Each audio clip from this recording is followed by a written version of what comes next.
West Palm Beach, Florida. It had been 5 days since Sean Doolittle last took the mound in a game, and the Nationals closer had spent much of those 5 days trying to figure out what went wrong during a 5-run meltdown and how to correct it. But as soon as he fired his first pitch tonight, a 91 mph strike, Doolittle knew things were going to be just fine.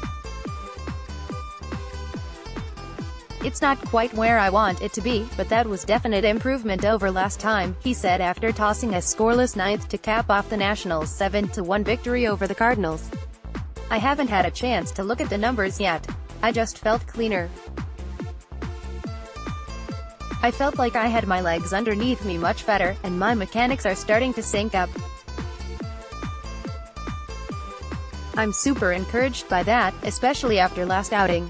That last outing was a disaster for Doolittle, who not only gave up 5 runs to blow a 9th-inning lead but saw his fastball drop into the high 80s, prompting at least some raised eyebrows from those accustomed to watching him throw in the low to mid-90s.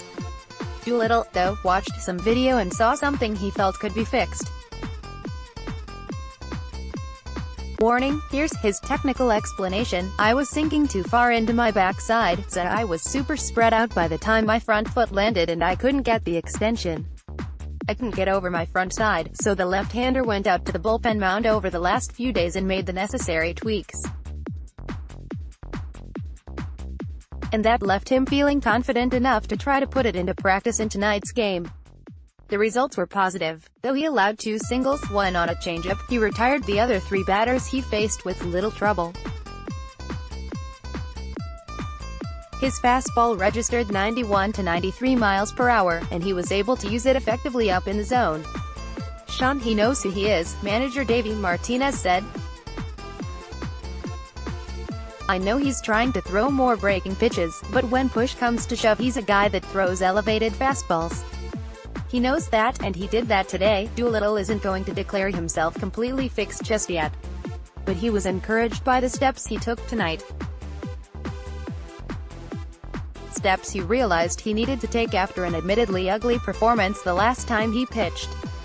"Are you willing to have some humility, and go ask some questions and look at some video and see where can I improve," he said.